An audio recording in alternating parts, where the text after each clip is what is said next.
नमस्कार। आज हम बात करेंगे एक ऐसी तारीख की जो आपके जीवन को एक नई दिशा दे सकती है। 9 मई 2025। ये केवल एक तारीख नहीं, ये एक संकेत है, एक बुलावा है उस अद्भुत कृपा का जो महाराज जी के आशीर्वाद से आपके जीवन में अवतरित हो सकती है। तो इसीलिए अगर आप तक भी आज का ये क्रमांक पहुंचा है तो इस क्रमांक को पूरा अवश्य देखिएगा, क्योंकि इस क्रमांक में छिपा है आपके जीवन को बदलने वाला एक बहुत ही अद्भुत संकेत। तो आइए प्रारंभ करते हैं आज के इस दिव्य क्रमांक को। सबसे पहले हमारे लिए जानना जरूरी होगा कि 9 मई 2025 क्या है इस तारीख का रहस्य। बहुत से लोग पूछते हैं, क्या किसी दिन विशेष में शक्ति हो सकती है? क्या कोई तारीख वाकई हमारी किस्मत बदल सकती है?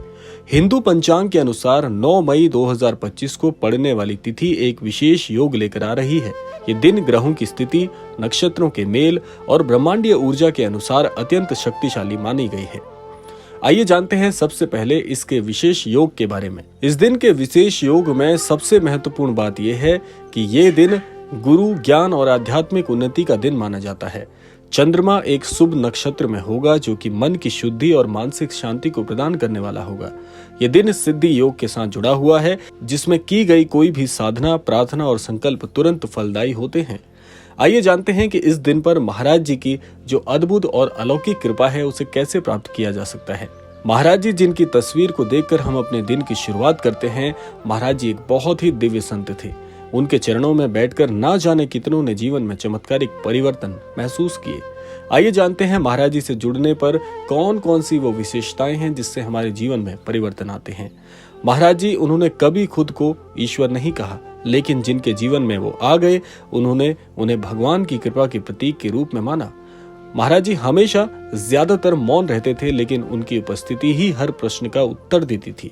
उनका सबसे बड़ा संदेश था, श्रद्धा करिए और जीवन में बदलाव देखिए। यानी कि विश्वास और धैर्य के साथ साथ यदि आप श्रद्धावान हैं तो आपके जीवन में परिवर्तन जरूर होगा।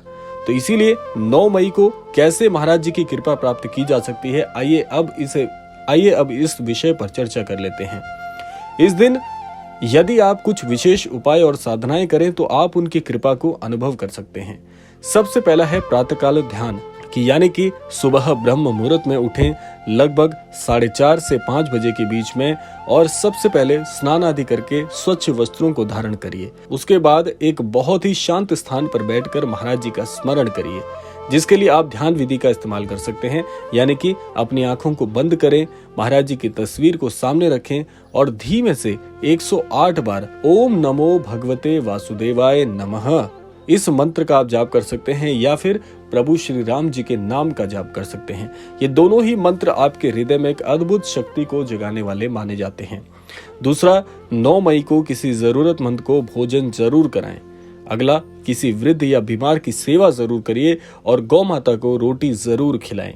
अगला है मौन व्रत, जो कि महाराज जी स्वयं कई बार अपने अनन्य भक्तों को इंगित करते थे। यदि संभव हो तो इस दिन मौन रहें या कम से कम बोलें। ये आपकी ऊर्जा को भीतर से खींचेगा और ध्यान की गहराई को बढ़ाएगा।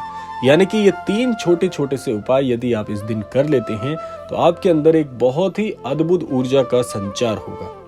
आइए जानते हैं कि क्या बदलाव आ सकते हैं इस दिन के बाद यदि आप ये उपाय करते हैं। बहुत से भक्तों ने अनुभव किया है कि इस दिन की गई प्रार्थनाएं जल्दी पूर्ण होती हैं। जो काम लंबे समय से रुके हुए थे अचानक से गति पकड़ लेते हैं। उदाहरण के तौर पर, जो व्यक्ति नौकरी आदि या व्यवसाय के लिए बहुत परेशान हैं, उन्हें अचानक से अपने जीवन में नौकरी मिलने की योजनाएं बनती हुई दिखेंगी। जो लोग व्यापार में बहुत ही नुकसान का सामना कर रहे हैं, उनके नुकसान की भरपाई होगी और उनके व्यवसाय में जल्दी ही वो वृद्धि को देख पाएंगे।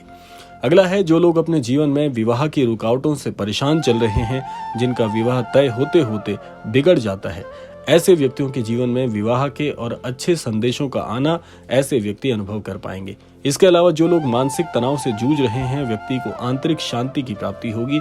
जो लोग परीक्षा आदि की तैयारी कर रहे हैं लेकिन परीक्षाओं में बार बार असफल होने के कारण उनका मन बहुत निराश रहता है, ऐसे व्यक्तियों को जीवन में इसका लाभ मिलेगा। आइए जानते हैं महाराज जी के आशीर्वाद से कैसे आपका जीवन बदलता है। महाराज जी जिनसे जुड़ने के बाद हर व्यक्ति कोई न कोई कथा अपने हृदय में लेकर जाता है। यानी कि हर व्यक्ति के अनुभव अलग अलग होते हैं, लेकिन कहने का आशय यह है कि अगर एक बार महाराज जी से आपका जुड़ाव हो जाता है तो आपके जीवन में कृपा बरसना बहुत ही स्वाभाविक हो जाता है। इसीलिए महाराज जी का आशीर्वाद यदि आप जितना शीघ्र अपने जीवन में आकर्षित करने में, महाराज जी की कृपा पाने में यदि सफल रहते हैं तो आपके जीवन के हर काम बड़ी आसानी से बनते चले जाते हैं। आइए जानते हैं कि ये वीडियो अगर आपने यहाँ तक देखा है तो ये वीडियो आपके लिए कैसे जरूरी बन जाता है। ये सिर्फ एक वीडियो नहीं, ये एक निमंत्रण है, एक मौका है उस रहस्यमयी कृपा को आमंत्रित करने का जो आपके जीवन को चमत्कारिक रूप से बदल सकता है। याद रखें, महाराज जी के लिए आपको कहीं जाना जरूरी नहीं, केवल सच्चे मन से याद करना ही पर्याप्त है।